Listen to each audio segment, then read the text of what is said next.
Yeah, here's a piece of cottonwood thing I started doing, but I just like stopped. I don't know, I just got disinterested, but now I'm gonna go back and start back where I left off. You see the eyes there. So we're gonna try to do a speed carve. We'll see how it goes. Okay.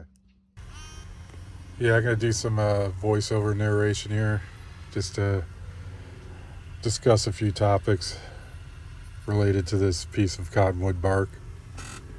First of all, this bark came from Nebraska. Seems like it's pretty good, and I like the qualities. It's a lot more easier to work with compared to pine. I mean, as far as softness of the wood.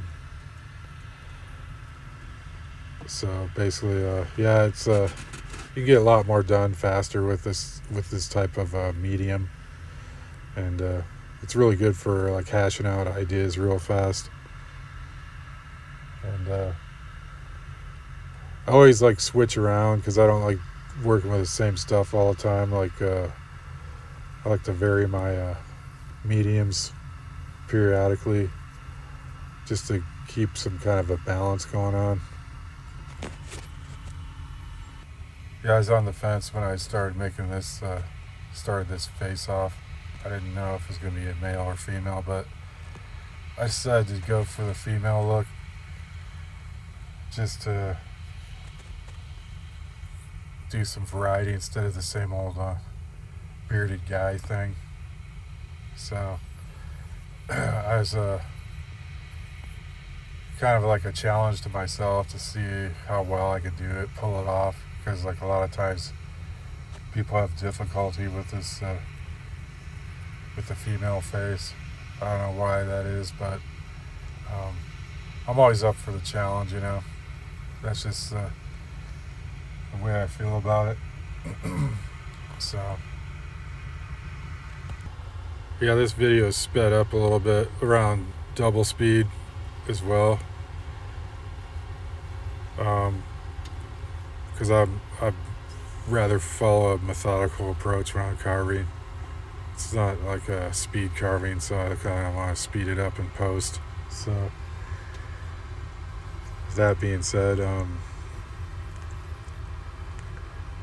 the actual time is probably more like 30 to 45 minutes real time for this segment.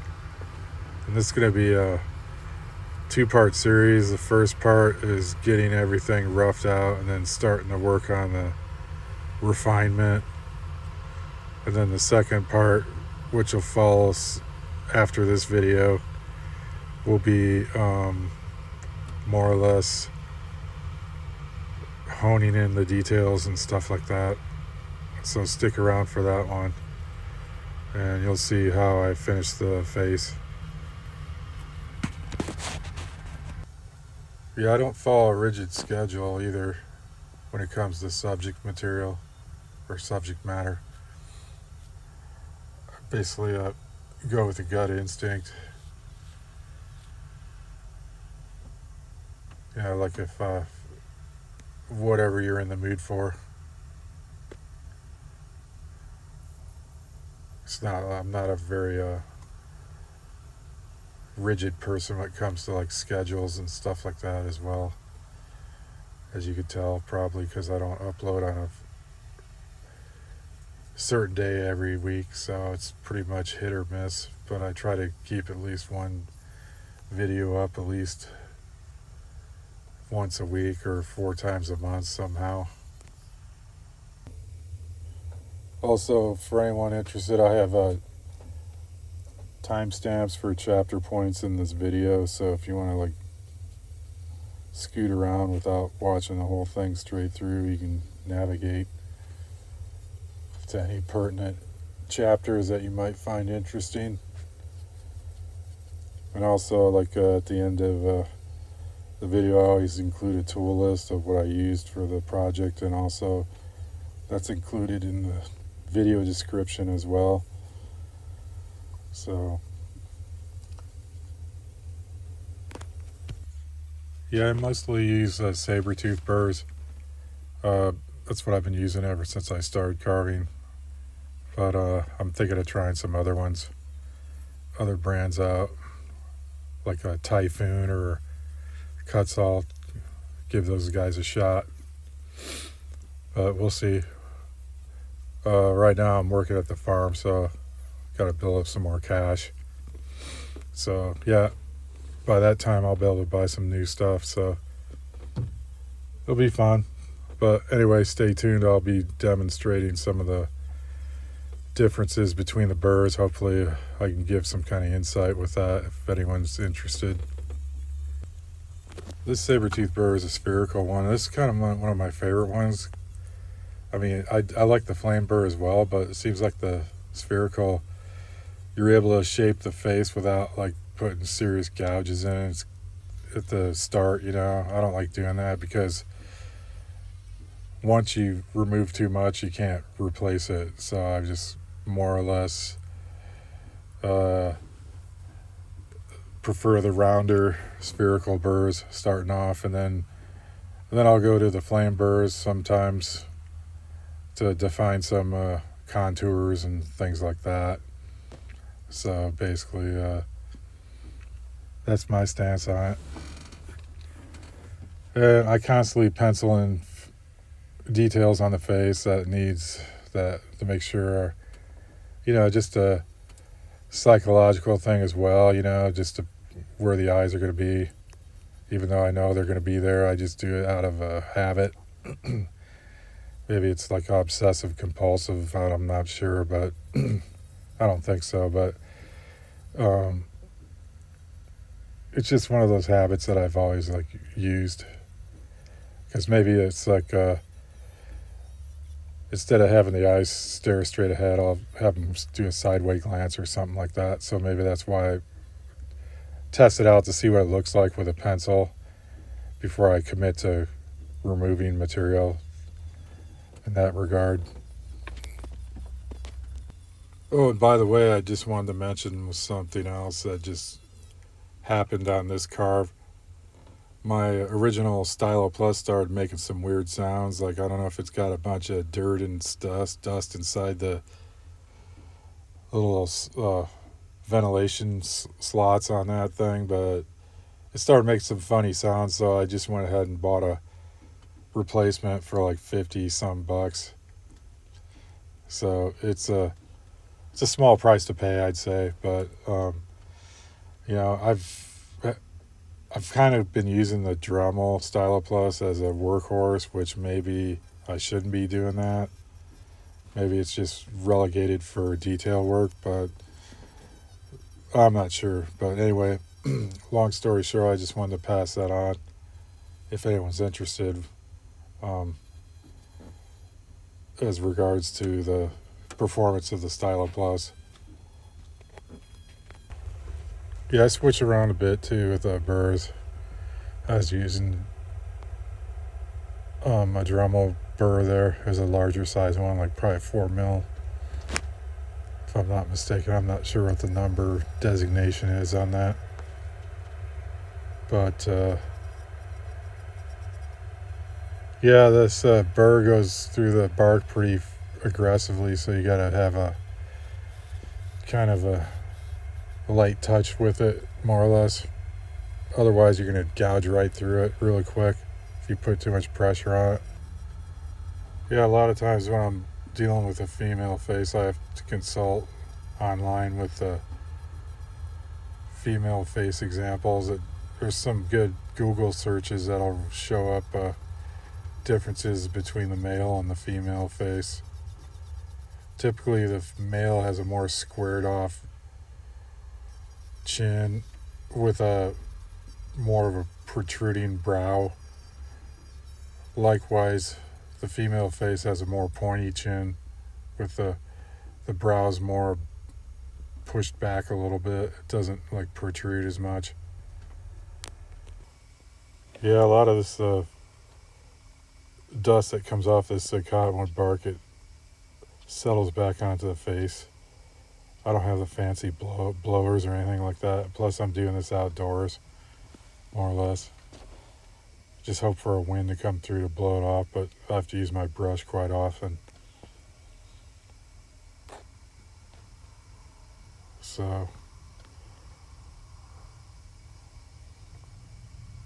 this video is like, I didn't really cut much out of it. It's pretty much the real deal. So what you see is what you get. This is how I carved it. So there's no like a trickery or anything like that. So except for I sped it up a bit, you know. Yeah, I think I'm gonna chill out here, give the voiceover a break, and just let the video do the talking more or less. But I'll catch you on the end here.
Hey, thanks everyone for visiting.